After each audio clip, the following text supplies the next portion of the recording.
Bienvenidos al sexto capítulo de la segunda temporada de Fashion Fashionae, un podcast de moda, iba a decir, y perfumería, creado y presentado por Beatriz Antón y Pedro Mansilla. En los mandos de imagen y sonido se encuentran nuestros técnicos, los Álvaros, en la imagen Álvaro Bonis y en el sonido Álvaro López Chicheri. Hoy nos encontramos en el emblemático Museo de Balenciaga, en Guetaria, con Juanjo Ruiz Cribille. Muchísimas gracias por permitirnos venir y por permitirnos grabar aquí. Juanjo ha realizado una exposición que termina justo hoy sobre perfumería y bueno, nos va a contar toda su trayectoria como coleccionista de perfumería, aunque él realmente no te dedicabas a esto, ¿verdad? No, yo estudié ingeniería y mi vida laboral transcurrió como director de banco.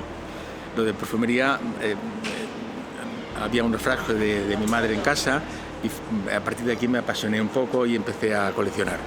¿Unos frascos de qué marca? Guerlain. Eran frascos que mi abuelo le traía de París y ella no lo sabría. Realmente el perfume francés era considerado una cosa muy exclusiva, cara, y ella los conservaba por abrir. Y hoy se pueden ver aquí algunos de ellos en la exposición. Y cuando descubres que tu madre te ha dejado todos esos perfumes sellados, a ti te da por empezar a coleccionar. ¿Y por dónde empiezas? ¿Cómo empiezas a buscar marcas que te apetezca coleccionar? Es un poco complicado, o sea, es a través de mercadillos, asisto a alguna subasta, pero no es fácil. El mundo del coleccionismo y sobre todo de perfumería no ha sido nada fácil. Empiezo encontrando algunos catálogos de fabricantes antiguos y me apasiona un poco en general el mundo de la perfumería, el pintor que hacía el cartel, la etiqueta, la caja y sobre todo los frascos, en su mayoría pues de cristal de Baccarat o Lalique. Tú coleccionas frascos de perfume, pero no a lo loco, sino con un orden muy riguroso, marcado por un antes y un después. Sí. Lo tienes acotado en el tiempo. Sí. Dinos por qué y dinos desde cuándo hasta cuándo. Sí, los orígenes son desde que existe perfumería comercial, que estamos hablando de 1820 o 1823. Y el final acabaría en 1970, es algo más de una década, 150 años. Y mi criterio es siempre perfume o de parfum y en recipientes de cristal. Cristal, el plástico no lo tolero. Sí, y me he centrado un poco en estos 150 años que España incluso ha tenido una perfumería muy, muy importante y reconocida, sobre todo. En Estados Unidos se vendían muy bien la perfumería española. Y nos decías que hay un momento en el que paras de coleccionar, que son como los años 60 aproximadamente, porque aparecen los aspersores, ¿no? Sí, yo el perfume con vaporizador y todo esto, sí, ya no me gusta. Más, incluso pues ya los tapones son de plástico, aluminio, sí. Sin embargo, hay un periodo, digamos, dorado entre los años 20, los 40, que es cuando algunos de los frascos incorporaban como una especie de ampolla. Sí, tengo alguno, pero no es lo que más me gusta. Perfecto. Sí. ¿A ti lo que más te gusta es? El frasco de cristal, con su tapón de cristal. Y sellado y que no se haya abierto nunca.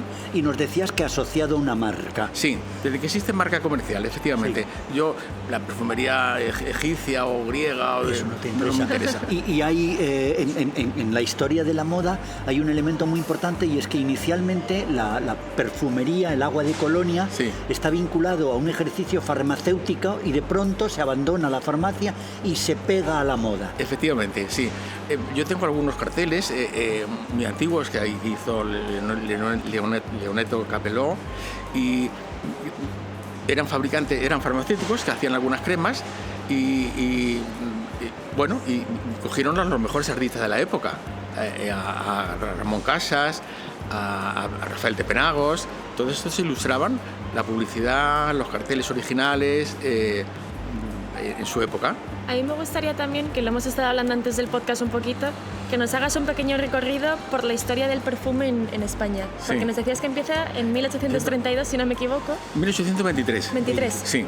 Y es José Font, es un es un catalán que viene de Francia y empieza a elaborar jabones y luego posteriormente hace perfumes y cremas para la cara. Para situarnos un poco en la época, reinaba en España Fernando VII y Brasil se independiza de Portugal, como contexto histórico. Después aparecen algunos otros fabricantes en Barcelona, Renault Germain, en el cual Alfons Mucha le hace un cartel. El grandísimo ilustrador. Sí, Alfons Mucha. Y nos decías que Josep Font también fue proveedor de la Casa Real, sí, ¿es posible? Sí, generalmente estos primeros fabricantes acaban siendo proveedores de la Casa Real y en sus productos lo indicaban. El último fue Gal, los polvos de arroz de la cara, utilizaba un sellito de la Casa Real. Para Alfonso XIII, sí. Victoria Eugenia de Battenberg, sí. Fueron los últimos. Sí, sí. Y el cierre es, nos decías, o sea, empieza con Josep Font, sí. No confundir con el famosísimo diseñador, no. Aunque se llamen igual. Y termina con Paco Rabanne, que es otro milagro también de la asociación Perfumería y Moda. Y ahí entramos en el territorio de Puig, que es uno de los grandes nombres de la perfumería española. Empieza en el año 1914 y realmente comercializaba marcas francesas. O sea, era un distribuidor. Un distribuidor, sí. En aquella surge la Primera Guerra Mundial, faltan materias primas en Francia y él acaba fabricando productos para estas marcas francesas. Y luego yo creo que tiene el gran salto a través de la moda con Paco Rabanne, Carolina Herrera. Sí. Ellos lo cuentan muy bien, sistemáticamente diciendo que como querían entrar en el mercado norteamericano, ahí necesitaban un nombre internacional y no valía un nombre español, y por eso se fueron a buscar a Paco Rabanne, que era una leyenda ya de sí. Y su primer producto de éxito fue el agua de lavanda. Puig a lo largo del tiempo ha ido absorbiendo a fabricantes como Floralia, como Perfumería Gal, Mirurgia últimamente. Incluso una leyenda que era Agua Brava, que yo creo que la hemos usado todos, que incorporaba además una cosa muy interesante como ecos del pasado, que el frasco era de vidrio y el tapón era de madera. Sí, justo, sí. A mí me gustaría también preguntarte, por todas estas marcas que finalmente hicieron perfumes, nos comentabas antes que normalmente empezaban haciendo, por ejemplo, jabones. Sí, todos, incluso los fabricantes franceses empiezan fabricando jabón, que era un producto de menor costo y más asequible un poco en general a todas las clases sociales. Y luego van derivando, hacen productos de cosmética y acaban haciendo perfumes. Pero casi todos los fabricantes... Y, por ejemplo, es que tenemos aquí el libro y hemos hablado un buen ratito de ellos. Parera, ¿en qué momento histórico lo situamos en la historia del perfume español? Él empieza elaborando perfumes en la trastienda de un negocio familiar. Hablamos de 1912. Sí. Y durante la década de los años 20 a 30 es muy popular su perfume Baron Dandy. Y, bueno, era el primer perfume que se crea para caballeros. Y luego posteriormente pues hace perfumes femeninos. Que me contabais que se asociaba mucho con la imagen de Fred Astaire, ¿no? Porque un poco el marketing era la chistera y el bastón. Y pondremos la foto para que lo vean los espectadores. Pero... Hizo una campaña de publicidad brutal en todos los medios y bueno. ¿Y hacían algo más que perfumes? Sí.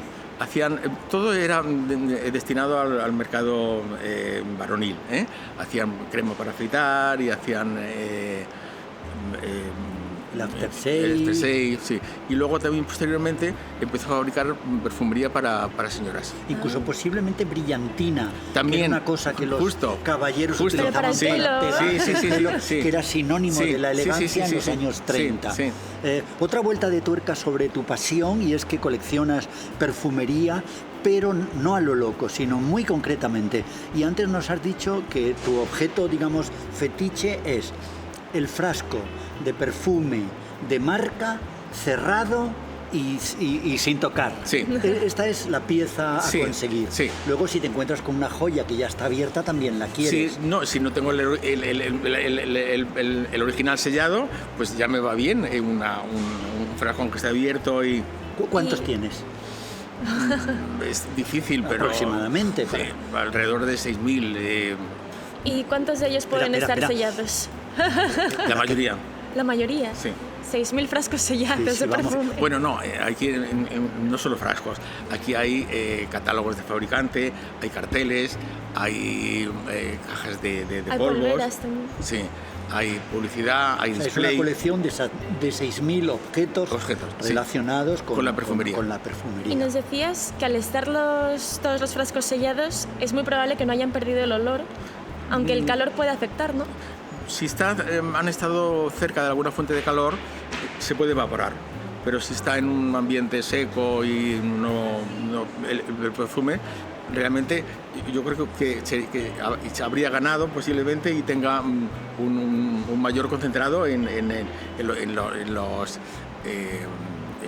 los componentes que tenía.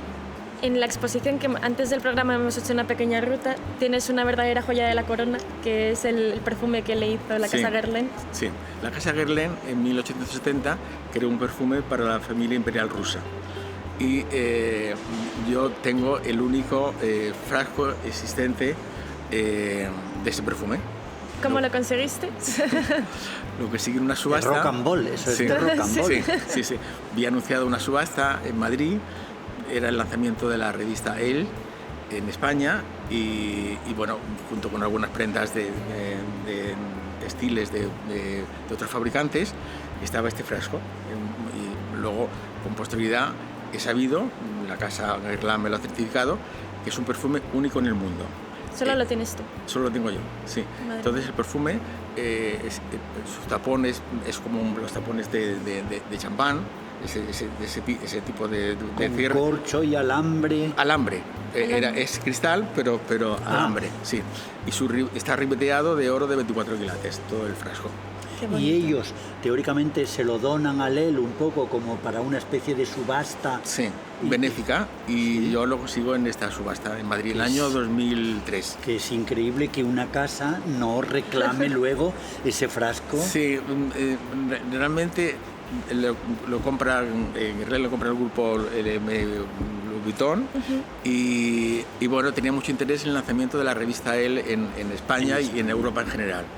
Y lo donan para esta subasta benéfica. Y muy curioso que es un perfume que le hace a los zares de Rusia una casa francesa, cuando luego justamente los perfumistas de la casa imperial rusa se van a París. Conquistan París, por decirlo de alguna manera. Sí. Es la joya de mi corona, efectivamente.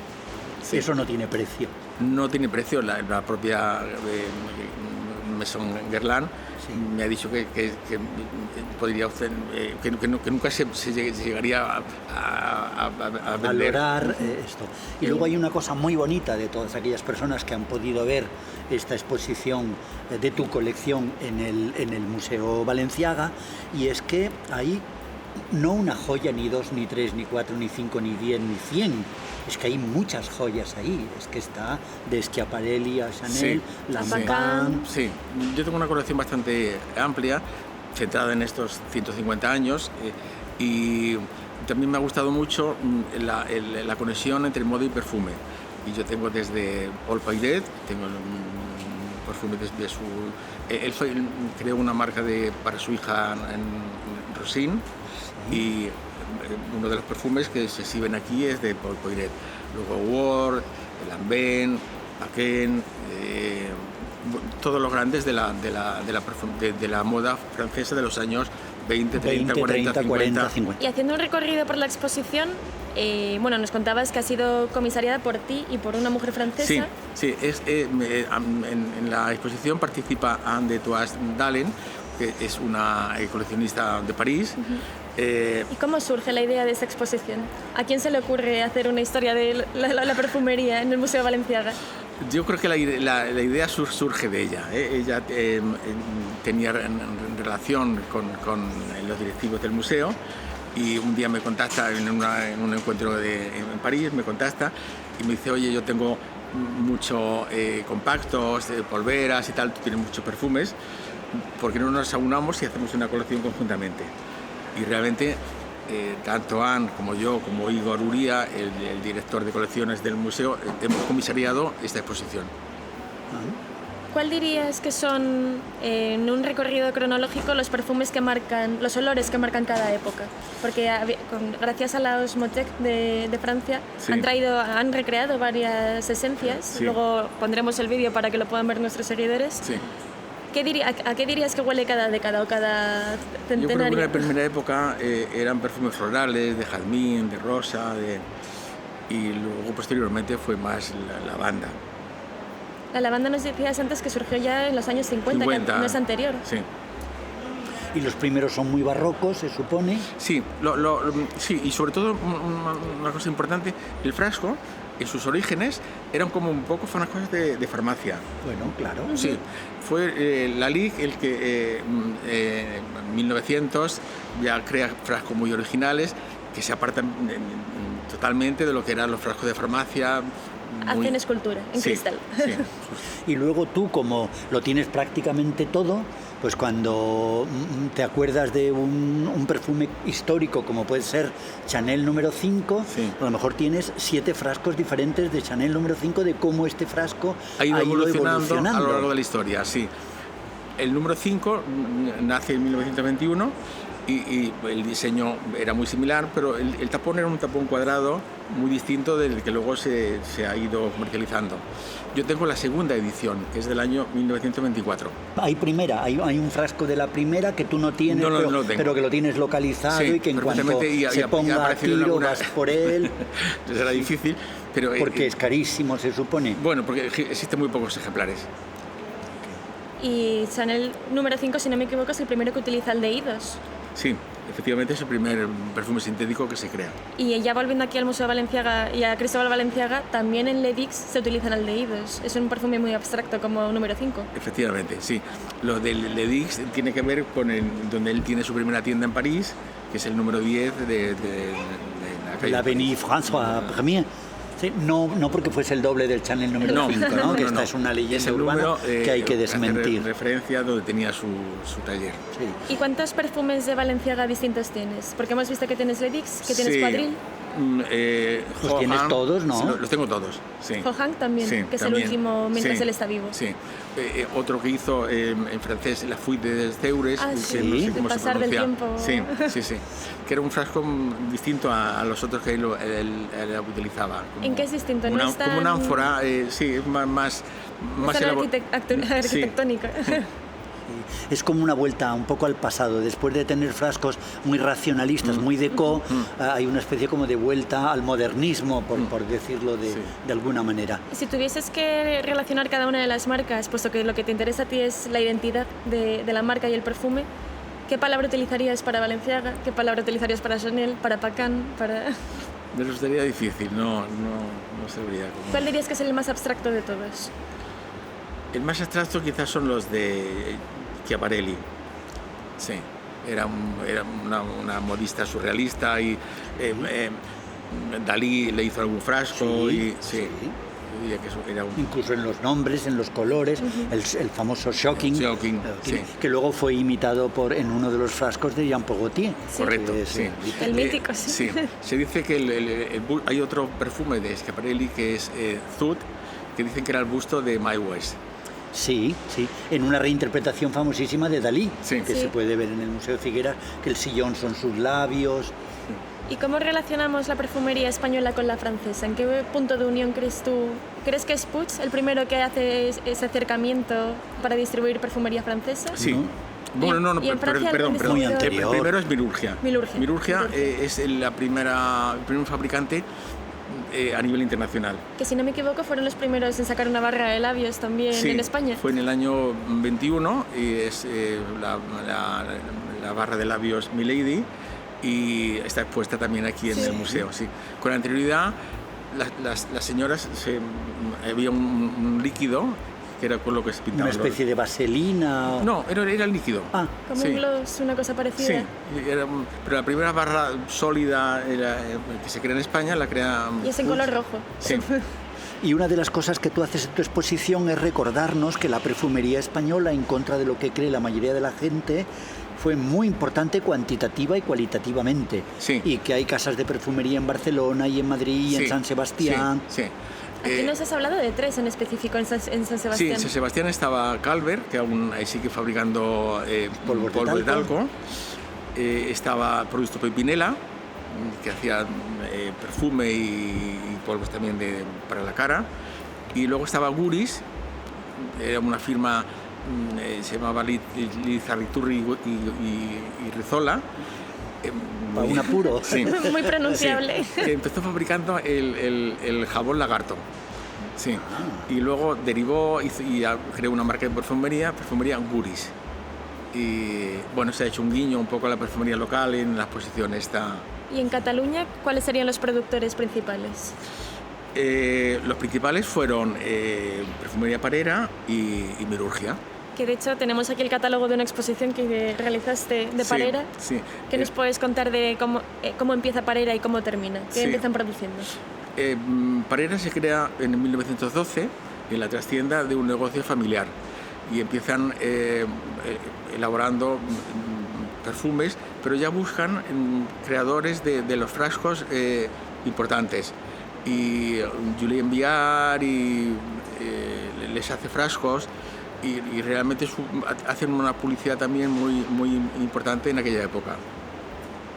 ¿Y en qué año termina Parera, más o menos? Bueno, Parera es absorbida por Beckinser, pero aún sigue fabricando su mitológico Baron Dandy como a nivel industrial, o sea... Fue su producto estrella. Pero sí, pero ahora hace frascos de 1 litro, pero los frascos tan bonitos que elaboraba en su momento ya desaparecieron. ¿Tú eres una autoridad mundial en esto? No. Que sin embargo pasas extrañamente desapercibido para esa cultura general española o incultura general española que realmente no sabe quién eres. Tú te defiendes porque sacas ahí todos los días una patita en Instagram y fanáticos de la belleza, como los aquí presentes, te damos like. De repente. El algoritmo a veces no ayuda y otras mucho. ¿Cómo es posible que tú seas un desconocido siendo quién eres? Sí, yo he sido convocado en Venecia en el año 2023. Sacamos el catálogo para que lo vean los espectadores, sobre todo. Y realmente allí concurrimos una serie de coleccionistas de todo el mundo, Estados Unidos, Italia, Portugal.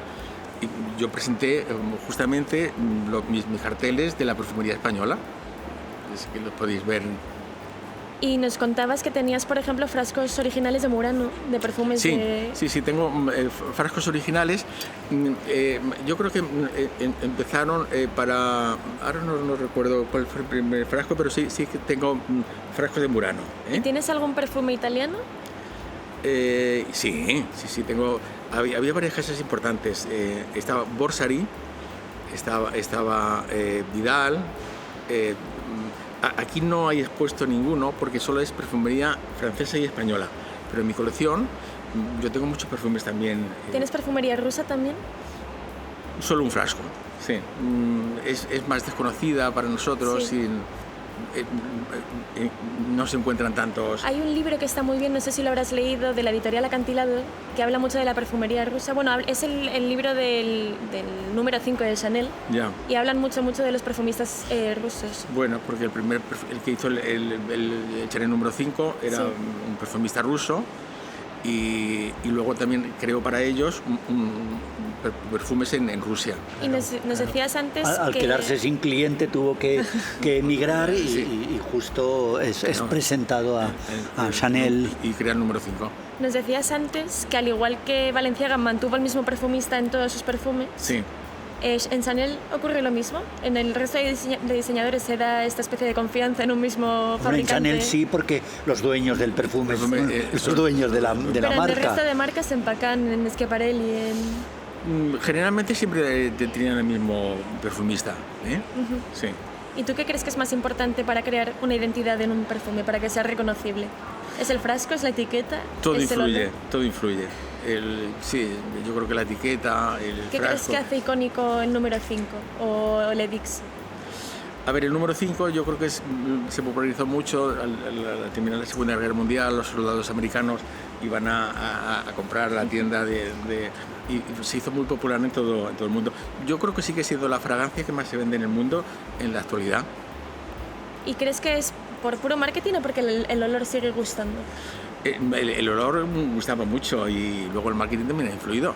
Pero, por ejemplo, hay olores que a mí, por ejemplo, cuando fui ahí hace poco a oler Miss Dior, el original, me pareció tan fuerte, no me parecía un perfume para nada para esta época. Ya, porque yo creo que cada perfume en su época... Es de su época. Claro. Es el aire del tiempo, al nunca gusto mejor dicho.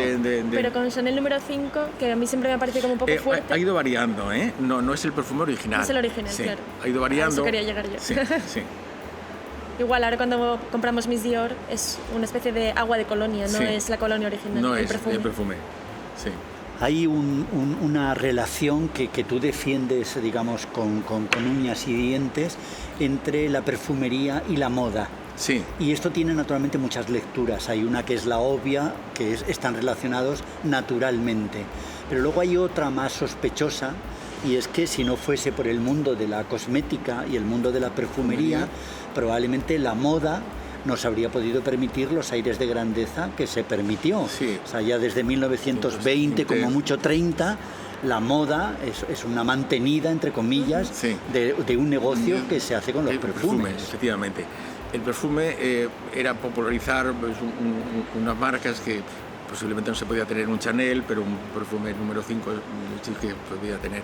Y muchas marcas de alta costura existen como consecuencia de la fabricación de los perfumes.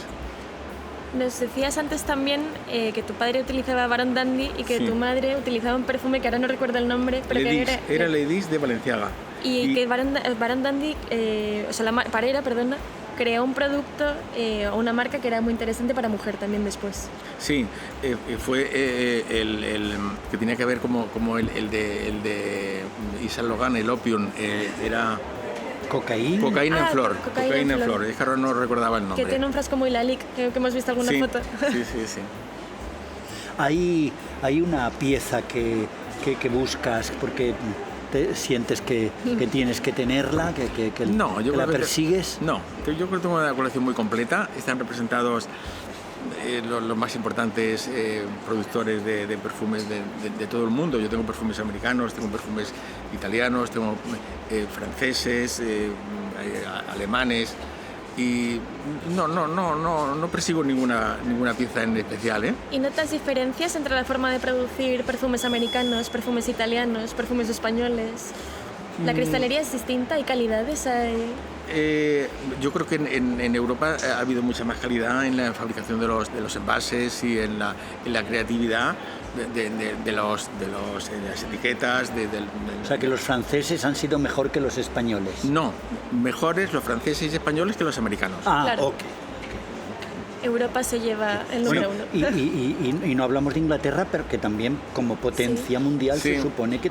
Hay un hecho muy curioso también en el mundo de la casa Fortis inglesa fue creada por un español. ¿Ah, sí? Sí, un menorquín. ¿Fortis se llama o Floris? Floris, perdona. Floris. Fue creada por un mallorquín. Menorquín. Sí.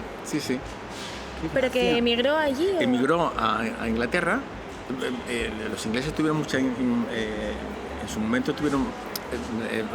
ocuparon Menorca y estuvieron... Sí, claro. Y entonces él se marchó y creó Floris. ¿Y podríamos decir que en Inglaterra, por ejemplo, hay más fabricantes de perfumes masculinos y la perfumería femenina se importa de Francia? Sí, yo creo que Inglaterra tiene más perfumería masculina. O sea, que ese reparto de la moda masculino, Inglaterra, femenino, francés, también se da en la perfumería. Sí. Y entre las asociaciones entre la perfumería y las casas reales, que al parecer que esto es de toda la vida... Sí. Hay un precedente muy importante y es que no ya solamente Guerlain se asocia con Eugenia de Montijo, esa mujer granadina que es emperatriz de Francia por su matrimonio con Napoleón III, sino que tú tienes incluso el frasco de un Guerlain anterior que es hecho para Napoleón I, para el emperador Napoleón I, que es cuando el frasco tiene la famosa abeja esta, que es el símbolo de Guerlain. Efectivamente, sí. Cuéntanos cómo es. Cuéntanos cómo es esa fragancia, cómo es ese frasco, cómo es ese hallazgo. Está por abrir, con lo cual desconozco qué olor tiene. ¡Wow! Pero esos son 2 siglos. Sí, hablamos del siglo XIX. ¿Y no hay por ahí un obsesionado en comprarlos para abrirlos? ¿Ese placer está prohibido? Ese eres tú, Pedro. Los coleccionistas realmente coleccionamos el perfume tal como se elaboró en su momento. Bueno, ¿no? de hecho, en la exposición tenéis un Balenciaga que está incluso envuelto con el papel de regalo, la pegatina. Sí. El criterio, por lo menos el mío, ¿Sí? es en conservar los frascos como eran originalmente, que no estén abiertos, que no con su caja, con su... Y si tuviésemos que hacer un recorrido histórico por los frascos en sí, ¿cómo dirías que evolucionan estéticamente? Del primero el más antiguo que tengáis aquí en la exposición al último. Bueno, es un poco lo que comentaba antes. Yo creo que al principio los frascos eran como los que se utilizaban en la farmacia, eran frascos muy simples, con unas etiquetas cuadrados. Y fue... ¿Quién cambia, los saca de esa aureola de frasco de farmacia y los lleva hacia un... Yo antes lo comparaba en la exposición, que me recordaban a muchos a las botellas estas, un poco botellas de coleccionista, de los whiskies de Malta, de los coñac. Incluso el color del perfume, que ahora son prácticamente Estoy haciendo memoria. incolores. Y la mayoría de los que hemos visto son como color melaza, color ámbar. Es justamente con la Ligue lo que le dan una revolución. ¿Pero son franceses también? Sí, es muy importante. Es que la Ligue es muy conocida porque también la ha hecho toda la cristalería de las casas reales, al Orient Express y demás, pero no sé a quién te puedo referir. Luego lo buscaremos y lo ponemos en pantalla. No pasa nada. No, ya me saldrá. Es muy importante en el mundo de la perfumería. Coty, perdona, Coty. Wow. Sí. Ya está. Sí, y Coty es el que empieza a cambiar la estética. Se asocia con la Ligue a nivel de la creación de frascos y empieza a cambiar la estética. Y hay un detalle muy curioso también de Coty, que lleva sus perfumes al principio para venderlos en los grandes almacenes. No le hace mucho caso, se le cae uno, se rompe.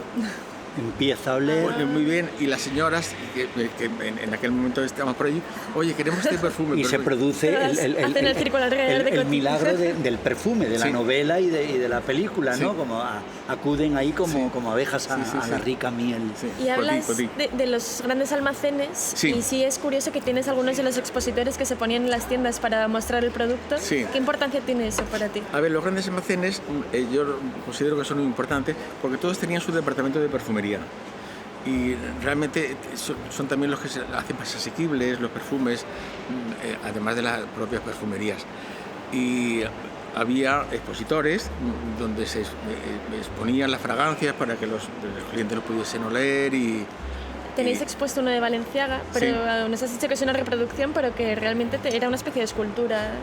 Sí, pero eso lo tenía en la tienda de París. El escaparate. El escaparate, sí. Luego aparece las dos manos. En el 55 nos dijiste, ¿no? Sí, que eso es en el escaparate de las tiendas, no de su tienda, sino las perfumerías. Las perfumerías más seleccionadas, claro. 4 o 5, tenían estos expositores. ¿Sabemos si Balenciaga, al igual que Chanel, tenía licencias en muchos grandes almacenes o muchas tiendas, o eran más exclusivos? Eran exclusivos, se vendían solamente en perfumerías seleccionadas. Sí. ¿Y ese caso se da en más diseñadores? ¿O Balenciaga es el más exclusivo de todos ellos? Yo creo que se dan en todos, lo que pasa es que luego ya se abren al mundo de los grandes almacenes, pero en principio solo se vendían en perfumerías muy seleccionadas, no en todas. ¿Y en qué época crees tú que se abre más el mercado de los perfumes? Yo creo que es como consecuencia de los grandes almacenes. ¿Pero serán los años 50, los años 60? No, pero antes, finales del 19, finales del 19. Me refiero a la expansión ya a grandes almacenes, no en tiendas especializadas de perfumería. Sí. Los grandes almacenes se crean, el primer gran almacén que se crea en Madrid es Almacenes Madrid-París. Estaban situados en lo que es hoy la Gran Vía, que ocupa Primac. Ahí tuvo almacenes Madrid-París. Yo tengo un catálogo, luego si queréis también lo podemos... Bueno, el edificio de la SER. Sí, anteriormente a Primark había estado la SER. Allí hubo unos grandes almacenes, lo que pasa es que tuvieron una vida muy corta. En los años 1923 a 1927, 5 o 6 años, porque realmente suspendieron pagos. Okay. Sí, en los años 20 se crean los primeros almacenes en Madrid, en Madrid y París, que tienen una vida muy corta, que estaban situados en lo que hoy es la Gran Vía y que ocupaban el edificio que hoy ocupa la mayor tienda de Primark en España. Luego pasaron 20 años más hasta que aparece el Corte Inglés, o sea que eran mucho más antiguos. Y cerca de la Gran Vía, antes nos contabas que en Caballero de Gracia había una tiendecita. Sí, bueno, en Caballero de Gracia, yo creo que la segunda perfumería más importante de España, más antigua, estaba situada en la calle Caballero de Gracia. Que recordemos que era donde tenía Balenciaga una de sus tiendas en Madrid. Su primer taller. Su primer taller en Madrid. Sí. Y el primer escaparate que hubo en una tienda fue en la perfumería de Diana, que estaba situada en esta calle, y hasta ese momento los productos se exhibían en la calle, delante del establecimiento, y no es hasta que ese año, en el año 1935, que se crea el primer escaparate en España, y justamente es la perfumería de Diana. Yo tengo una factura muy antigua, de los años 44, que la factura viene en español y en francés, y la moneda era el real de Bellón. Es luego, al cabo de 40 años... de la época. Sí, cuando la peseta... Sí, antes del nacimiento de la peseta. Sí, es la moneda oficial del país. Y por curiosidad, ¿sabemos si el perfume español se distribuye en Francia como el francés en España? ¿Sabemos si hubo alguna empresa como Coty, o sea, como Puig, perdón? No, el perfume español se distribuye muy bien en Estados Unidos y en lo que es la América Latina. En Francia cuesta más la competencia es más feroz. Algunos españoles lo que hacen es crean allí algunas pequeñas fábricas o distribución, entre ellos Perfumería Dana, que la crea un directivo de Menurgia, y pone casa en París y con el objeto de dar a conocer sus productos en Francia, que costaba mucho introducirlos. ¿Y cuáles son para ti los perfumes españoles más importantes que han pasado en la historia? Por supuesto, el Edix de Balenciaga. Sí, bueno, estaría Tabú de Dana, estaría Baron Dandy de Perfumería Parera. Segura tenía el laboratorio Segura, que fue también una casa de un fabricante muy importante. Tenía también una marca muy conocida que ahora no recuerdo. Luego lo buscamos. Sí. No me canso de decir que tu colección es impresionante y que una de las virtudes de tu exposición aquí en el Museo Balenciaga de Guetaria es que la exposición es pequeñita, pero es importantísima. Sí. 3 salas, si no me equivoco. 3 salas, sí. Y hay una delicia porque hay una agrupación de productos, no solamente por la época, sino por la marca, y uno no sabe con qué línea editorial, por decirlo de alguna manera, quedarse. Sí. Tú, de todas esas grandes marcas de moda que tuvieron un desarrollo de perfumería, hablando de primerísimos nombres, de Schiaparelli, de Dior, de Hermès, de Chanel, ¿cuál crees que lo hacía mejor? Que presentan una hoja de servicios más impecable. Ahí yo tendría dudas, pero por ejemplo Dior fue un fabricante muy importante que hizo unos diseños muy bonitos, el Cristal de Baccarat, y es que es muy amplio toda la época esta de diseñadores de alta costura con sus perfumes. No sabría realmente, pero yo creo que Dior fue muy importante y es de los que aún se venden. Sí, y supongo que Hermès también, ¿no? Sí, pero Hermès yo no lo considero como alta costura. Ah, bueno, claro, tienes razón. Tienes razón. Sin embargo, sí que podríamos considerar que su línea de perfumería está a la altura de ese nivel, sí. Y además ellos tienen una cosa que supongo que a ti te encantará, que es que todos sus perfumes están conectados con el aire del tiempo a acontecimientos muy importantes. Y como ejemplo paradigmático de esto, Bel-Ami. Sí. Que el frasco, el original, era negro y como de ébano de los años 30, huele un poco a petróleo, tiene el título de una novela de Guy de Maupassant. O sea, quiero decir que ellos son maravillosos en recrear esa petit grandeur de Francia, ¿no? O sea, tú no puedes dejar de ser sensible a esas cosas, ¿no? Efectivamente. Bien. Tú estás muy contento con esta exposición, no es para menos. Y bueno, y tengo que hacer la pregunta incómoda, ¿por qué no vamos a ver esta exposición en Madrid? ¿O por qué esta exposición no interesa ser vista en La Coruña, o en Sevilla, o en Granada? Pues yo creo que es una exposición que se puede hacer itinerante en la mayoría de las... en Valencia, en Sevilla, en Madrid... Sí. ¿Cuántas exposiciones has hecho hasta ahora? Solo, esta es la segunda. Esta es la segunda. Sí. ¿Y la primera? Fue la de Parera, Perfumería Parera en el Museo de Badalona. ¿Y que hayas donado tú frascos como en la de Venecia? No, luego he dado conferencias para Siseido en Madrid sobre la historia de la perfumería española, y en el Museo de Badalona también hice algunas conferencias también sobre la historia de la perfumería española, que es un poco, yo creo que es donde más domino y tengo más información. Que nos contabas que fuiste a Madrid a hacer 2 webinars de Shiseido, y hablábamos antes del programa justo que Shiseido empieza como una farmacia en Tokio, Japón, y que empieza vendiendo helados también en la farmacia, y luego evoluciona en toda la rutina facial. Sí. Yo creo que es una empresa muy importante a nivel de cremas y en perfumes tiene menos penetración en el mercado, pero es una firma muy importante. Probablemente tengan menos penetración en el mercado, específicamente el japonés, porque se considera como una falta de respeto echarte perfume porque invades el espacio del otro. Es una cultura muy distinta en ese sentido. Y luego tienes 2 proyectos. Uno de ellos sería... ¿Se puede hablar de proyectos o...? No sé si tienes buena suerte, pero no, dicen que no hay que ver a la novia antes de casarse, pero...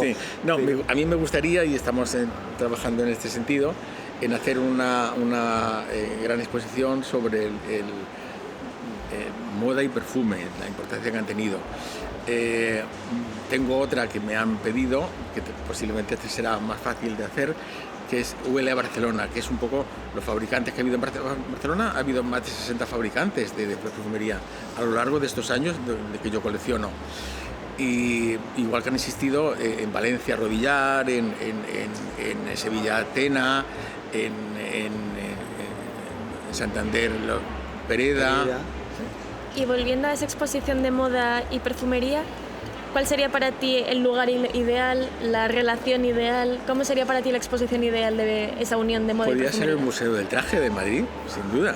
Que por cierto, yo antes de ver esta exposición que clausuramos hoy aquí, por el título, creía que ya estaba planteado esto, es decir, que al lado de Dix habría un Balenciaga, y que al lado de Miss Dior habría un vestido de Christian Dior. Sí. Y esto es lo que aquí no ha podido ser, pero tú acaricias que sea. Por aquí le han dado importancia un poco a la historia del perfume, la vinculación con la moda y un poco toda la historia de la perfumería francesa y española. Y el otro gran proyecto que yo necesito decirte cómo va es que esto es una colección privada que debería de convertirse en un museo, si no público, al menos privado. Le tendrás que dar una vuelta a esto, ¿no? Hay que quedar abierto a esta posibilidad. Sí, porque al principio me decías que era reacio a donarlo a un museo porque lo aceptan, firmas, lo dejan en unas cajas y no se exhiben nunca. Para algún día. Y tú, de alguna manera, querrías imponer la condición de no, esto es... Sí, que fuese una exposición Y por curiosidad, ¿cómo cuidas tú los frascos para que no les dé calor y demás? ¿Cómo los tienes que guardar? No los guardo de una forma muy especial. Como están sellados la mayoría, con que no tengan mucho calor ni mucho frío en una temperatura normal, se conservan perfectamente. ¿Y la luz los estropea o no? Sí, antes yo generalmente los tengo tapados, no están no están expuestos. Es el más importante, lo era antes de ser comprado por Louis Vuitton, sí. y lo sigue siendo después de ser comprado. Louis Vuitton realmente está invirtiendo mucho en marcas como Dior, y realmente es el grupo más importante de perfumería. Y ha llegado el caso que se da en el mundo de la moda, que cuando eres medianamente famoso, las señoras estupendas de Barcelona te llaman para donarte el Pertegaz o el Pedro Rodríguez o el Asunción Bastida. Sí. ¿Ha llegado el caso de que ya haya señoras estupendas de Barcelona que te llaman para donarte? No ha llegado. ¿Aún no? No, espero que llegue, pero no. Pero esto sería no ha llegado. una campaña de marketing. No. Me cuesta mucho encontrar perfumes, cajas de polvos y... ¿Dónde sueles comprarlos? Nos decías antes que en mercadillos. En mercadillos. Pero ¿es como ir al rastro y de repente te encuentras una joya? Sí, ¿o? yo hubo una época que en Barcelona existe el mercado de los encantes, de mucha tradición. Allí van a parar cuando las personas fallecen o todos sus enseres, los muebles, incluso yo he visto fotografías familiares allí. Es como un rastro. Sí. Cogen todo el piso y lo llevan allí y lo subastan. Y allí yo he encontrado bastante material. ¿Dónde más has comprado es en Barcelona? Sí. Luego asisto a encuentros internacionales, sobre todo en Francia. Es un país que mucho de coleccionan todo. Y yo asisto mucho a encuentros que hay tanto en París como en Garons, como en Grasse. Y allí se construyen también... Y entonces deduzco que para dedicarse a esto hay que ser rico. Bueno, yo estoy jubilado y pocos recursos los dedico. ¿Y cuál es, digamos, una tarde habitual tuya con tu colección? O sea, ¿cuál es el modus operandi? Tú tienes una mesa y los sacas y los miras y llevas una catalogación mínima. Cuando publico diariamente en Instagram y en Facebook. Y entonces, me documento, o sea, cojo el frasco, la fotografío y veo de qué época es, si hay alguna publicidad de la época, y la pongo también. Y bueno, me distrae mucho, es mi pasatiempo favorito. ¿Y serías capaz de en esta perfección que rodea todo lo que para ti es la colección principal, que es la de la obra de arte irreproducible, asociarlo, por ejemplo, a una determinada novela, a una ópera, a una película? Quiero decir, hay una película de Visconti que huela a un perfume, hay una novela de Stefan Zweig que huela a un... ¿Eso sería mucha ciencia ficción o puede ser una de tus preocupaciones? No tengo preocupación en ese sentido. Porque a mí, me viene a la cabeza preguntarte, ¿tú llevarás un diario? ¿Tú que estarás escribiendo unas memorias del coleccionismo? ¿No escribes porque no puedes, porque no te gusta, porque te supera? Sí, no me gusta escribir. Qué pena, ¿no? Sí. Entonces esto se va a quedar perdido. Espero que no. Mi idea sería hacer una fundación. Una fundación. Yo tengo una nieta, porque mis hijos no tienen ningún interés en conservar este patrimonio. Pero mi nieta, que ahora tiene 13 años, sí que estoy pensando en una fundación y bueno, pero en algún momento pues puede ser... Danos el nombre de esa nieta porque le gustará ver a su abuelito en este podcast. Se llama Lucía. Hola, Lucía. Sí. Hola, Lucía. Y a mí me gustaría, para terminar el programa, que nos recomendases cuáles son los mejores lugares para ver exposiciones de perfumes. ¿Es en Grasse? ¿Es en París? ¿Qué colecciones hay que tú hayas visitado que te hayan gustado especialmente? Grasse tiene 3 museos. 3. Sí. París está el Museo Fragonard. Y en Suiza, en la ciudad de Baccarat, se está creando otro museo importante. ¿Y sabemos cuándo se va a inaugurar? Posiblemente el año próximo. Sí. Y incluso en Barcelona hay uno pequeñito, pero también muy importante. En Barcelona hay un museo muy importante, el Museo de la Perfumería, importante, que está dentro de la Perfumería Regia, en el Paseo de Gracia. Es un museo muy importante. Lo que pasa es que ellos coleccionan perfumes griegos, es romanos. Más historia del perfume desde los pero comienzos. bueno, tienen también perfumería comercial actual, de la que yo colecciono, una colección muy importante. Y hablas del Museo de Baccarat, ¿sabemos si la LIC tiene algún tipo de colección? No, yo lo desconozco, yo diría que no tiene ningún tipo de colección. Perfecto. Pues muchísimas gracias por acogernos aquí en el museo. Nos ha encantado la visita. Muchas gracias a vosotros. Nos gustaría que se extendiese en el tiempo o que se llevase a más ciudades para que todos los espectadores que no han podido verla puedan acudir. Bueno, a ver si como consecuencia de este podcast... Y nos encantaría que abrieses la fundación en honor a Lucía. Querido Juanjo, ha sido un descubrimiento. Es apasionante ver tu colección, verla contigo y bueno, es que no podemos estar más contentos de que un podcast grabado en el Museo Balenciaga sea justamente uno al que nos ha traído tu pasión por los perfumes de marca, de moda, que hacía alta costura, a ser posible, en sin frasco abrir. de cristal. Perfecto. Pues muchas gracias a vosotros. Y en frasco de cristal con tapón de cristal. Muchísimas gracias y a nuestros seguidores recordarles que pueden escucharnos en Spotify, vernos en YouTube y también vamos subiendo pequeños reels tanto a TikTok como a Instagram. Muchísimas gracias por vernos semana tras semana y os vemos la próxima y que tengáis una buena y elegante semana.